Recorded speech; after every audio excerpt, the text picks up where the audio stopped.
Corona संकट के बीच देश में कहीं भी चुनाव नहीं हो रहा। चुनौती भरे समय को अवसर के रूप में लेते हुए राज्य निर्वाचन आयुक्त पीएस मेहरा ने न सिर्फ पंचायत चुनाव का कार्यक्रम जारी किया, बल्कि प्रत्याशियों, मतदान दलों और कर्मचारियों से लेकर कोरोना पीड़ित वोटर के मतदान को लेकर अपने स्तर पर गाइडलाइन जारी कर दी।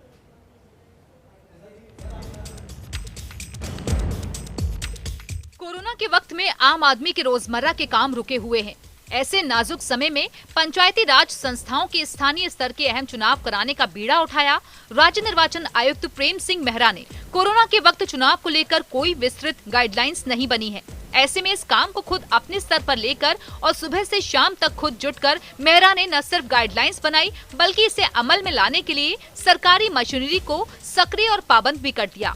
खास बात यह है कि इसमें कोरोना पीड़ित की वोटिंग के लिए भी गाइडलाइंस जारी की गई हैं, जिसके बारे में अधिकतर अथॉरिटी मौन है। यहाँ तक कि ईसीआई ने भी कोरोना पीड़ित वोटर के लिए यही निर्देश दिए हैं कि वो मतदान के सबसे अंतिम चरण में वोटिंग करेगा। इस पर खुद मेहरा ने काम किया और बड़ी व्यापक और विस्तृत गाइडलाइंस जारी की।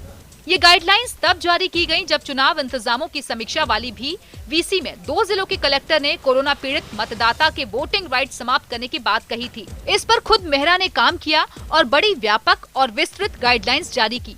ये गाइडलाइंस तब जारी की गई जब चुनावी इंतजामों की समीक्षा वाली वीसी में 2 जिलों के कलेक्टर ने कोरोना पीड़ित मतदाता के वोटिंग राइट समाप्त करने की बात कही थी। वहीं कोरोना के वक्त ईवीएम से वोटिंग कराने पर आम मतदाता की जान जोखिम में डाले जाने को लेकर भी सवाल उठाए गए थे। इनका जवाब देते हुए कोरोना वोटर के लिए ये गाइडलाइंस जारी की गई। कोरोना पीड़ित की वोटिंग के लिए गाइडलाइंस।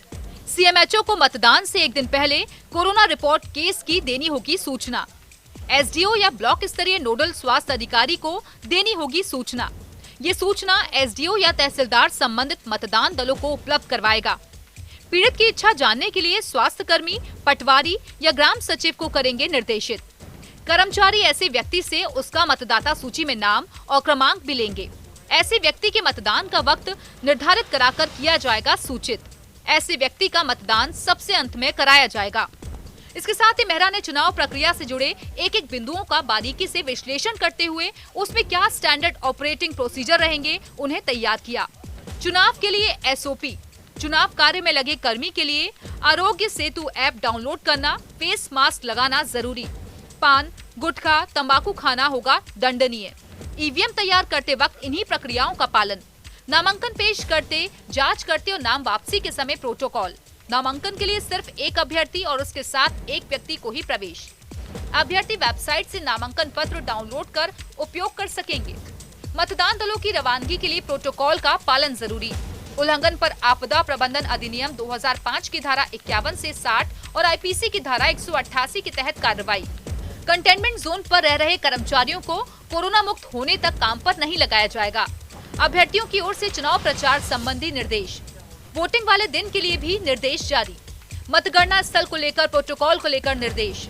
उप सरपंच चुनाव में भी सोशल डिस्टेंसिंग और गाइडलाइंस की पालना जरूरी। मतदान केंद्रों पर आयोग की ओर से जारी कोरोना से बचाव भी और पंचायत चुनाव भी संबंधी पोस्टर लगाए जाएंगे। देश में पहली बार कोरोना के हालात में चुनाव हो रहे हैं और ऐसे में प्रेम सिंह मेहरा ने खुद इनिशिएटिव लेते हुए कई नवाचार और प्रयोग किए हैं।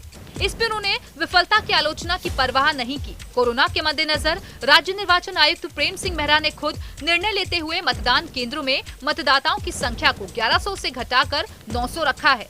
इसके साथ ही मतदान केंद्रों की संख्या भी बढ़ा दी गई है।